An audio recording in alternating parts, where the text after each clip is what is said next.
اعوذ باللہ من الشیطان الرجیم بسم اللہ الرحمن الرحیم۔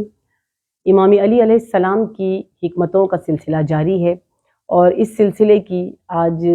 حکمت نمبر 17 جو نہج البلاغہ میں ہے آپ کے سامنے بیان کی جائے گی۔ امام علی علیہ السلام اس حکمت میں بیان فرماتے ہیں ان لوگوں کے بارے میں کہ جو امام کے ہمراہ تو تھے لیکن لڑنے سے کنارہ کشی اختیار کرتے تھے،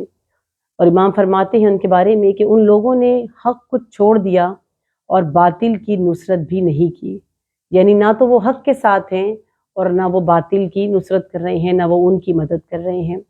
اگر ہم ائمہ معصومین کی حیات، ان کی زندگی دیکھیں تو ہر معصوم کی زندگی میں ایک طبقہ، بہت بڑا طبقہ ایک ایسا ضرور آیا ہے کہ جو ظاہراً ایسا لگتا تھا کہ معصوم کے ساتھ ہیں، امام کے ساتھ ہیں، لیکن حقیقت میں جب معصوم کو وقت پڑتا تھا، جب ان کو ضرورت ہوتی تھی تو وہ لوگ موجود نہیں ہوتے تھے، اور اس کی سب سے بڑی مثال کربلا ہے۔ کربلا برپا ہونے سے پہلے جب کوفیوں نے امام کو بلایا ہے، الاجل الاجل کی صدائیں دی ہیں، اور جب امام تشریف فرما ہوئے بھی ہیں، امام آئے بھی ہیں، امام نے سفر بھی باندھ لیا ہے، تو ان لوگوں نے کیا کیا؟ ان لوگوں نے امام کا ساتھ نہیں دیا، امام کا ساتھ چھوڑ دیا، یعنی یہ خاذل ہو گئے ہیں۔ خاذلین لوگ ہیں، یہ نہیں کہ انہوں نے امام کا ساتھ چھوڑ کر اور پھر دشمن کا ساتھ دیا، بلکہ ایک بہت بڑا طبقہ جس نے نہ امام کا ساتھ دیا اور نہ دشمن کے ساتھ ملے، دونوں کی مدد میں نہیں پہنچے، بلکہ خاموش ہو کر وہ طبقہ بیٹھ گیا۔ لیکن اس سے پہلے ان میں جذبہ تھا، جنون تھا، وہ بلا رہے تھے امام کو، پکار رہے تھے امام کو، لیکن جب امام آ گئے تو وہ نصرت کرنے کے لیے امام کی تیار نہیں ہوئے۔ تو یہ وہ طبقہ تھا یا وہ لوگ تھے جنہوں نے امام حسین علیہ السلام کو مغزول کر دیا تھا، یعنی مغزول جس کو تنہا چھوڑ دیا گیا ہو، امام کو تنہا چھوڑ دیا تھا۔ اور پھر معصوم نے دعا بھی کی ہے، یہ دعاؤں میں سے ایک دعا ہے معصومین کی کہ پروردگار عالم تو بھی اس کو چھوڑ دے جس نے تیرے دین کو چھوڑ دیا ہے، جس نے تیرے دین کو ترک کر دیا ہے، تو بھی اس کو ترک کر دے، تو بھی اس کو تنہا چھوڑ دے،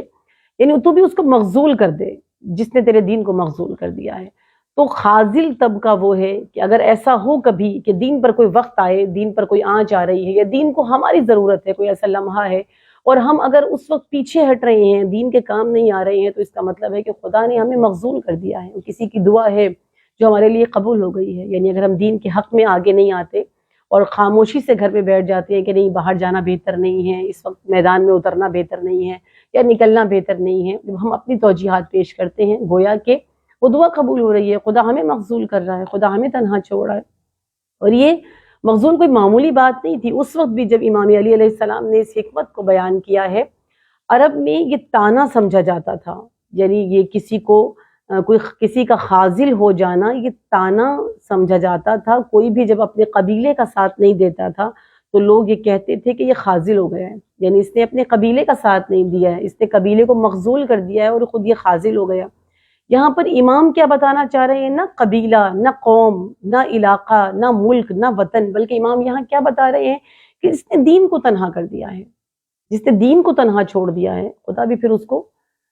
وہ خاذل ہو گیا ہے، خدا اس کو مغزول کر دیتا ہے، خدا بھی اس کو تنہا چھوڑ دیتا ہے۔ اور یہ طبقہ وہ ہے کہ جو آپ کو نہ فقط امام علی کے دور میں اور امام حسین کے دور میں، امام حسن علیہ السلام کے دور میں بھی یہی طبقہ ملے گا، یعنی صلح تک نوبت کا آنا، جبکہ ایک امام خود میدان میں جنگ کے لیے اترا ہے، اس امام کا صلح تک آنا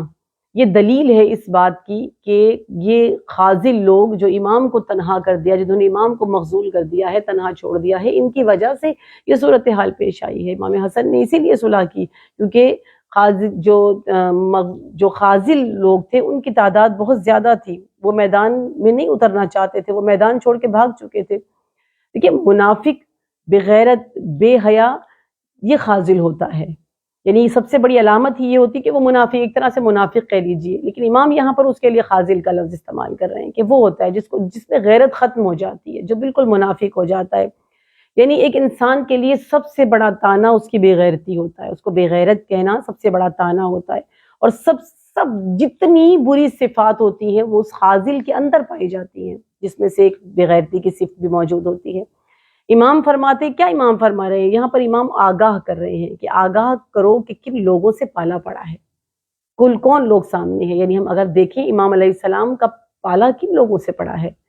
کہ جو خاذل لوگ ہیں، جو خاذل طبقہ ہے۔ اور امام کے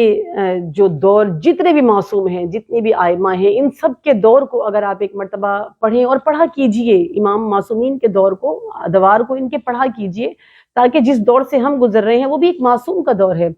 وہاں پر ہماری کیا حکمت عملی ہونی چاہیے، ہم کس سچویشن میں ہیں، ہمیں اپنی لائف کو کیسے گزارنا چاہیے، ہمیں کس رخ اپنی زندگی کو کرنا چاہیے، کہ معصومین علیہ السلام کی زندگی ہمیں بتاتی ہے۔ تو کسی بھی معصوم کی زندگی اٹھا کے دیکھ لیجئے، آپ کو پیروکار کم ملیں گے، آپ کو قاتلین کم ملیں گے، آپ کو دشمن کم ملیں گے، آپ کو اس طرح کے ظالمین کم ملیں گے، لیکن سب سے بڑا طبقہ جو آپ کو ملے گا وہ خاذلین کا ملے گا۔ وہ لوگ جو تنہا چھوڑ دیتے ہیں، بلاتے ہیں اور ظاہراً نظر بھی آتے ہیں کہ ہم آپ کے ساتھ ہیں اور ہم آپ کے ہمراہ ہیں، لیکن حقیقت میں کیا ہوتا ہے کہ وہ معصومین کو تنہا چھوڑ دیتے ہیں، اور خود کو کیا کرتے ہیں، خود کو وہ معصومین کے ساتھ منسوب کر رہے ہوتے ہیں۔ خود تو لگتا ہے کہ جیسے ساتھ جڑے ہوئے ہیں، معصومین کے ساتھ ساتھ ہیں، ہم ان کو مانتے ہیں، ہم ان کے بنتا دار ہیں، لیکن جب وقت آتا ہے تو وہ وقت پہ ساتھ نہیں دیتے۔ ہمیں بھی اپنی زندگیوں میں یہ سوچنا چاہیے، یہ دیکھنا چاہیے کہ اس وقت کہیں کوئی مارکا، کہیں کوئی جنگ، کہیں کوئی ایسی دینی صورتحال ایسی تو نہیں چل رہی جہاں پہ ہماری ضرورت ہے، جہاں پر شیعوں کی ضرورت ہے، جہاں پر ہماری شمولیت کا ہونا ضروری ہے۔ کوئی ایسا مقام، کوئی ایسی جگہ جہاں پر دین کی بات ہو، جہاں پر ایمان کی بات ہو، جہاں پر تشیع کی بات ہو، جہاں پر ہماری بقا کی بات ہو، جہاں پر دین کی بقا کے لیے ہماری شمولیت ہونا ضروری ہو، کہیں ایسا تو نہیں کہ ہم وہاں پر شامل نہیں ہو رہے؟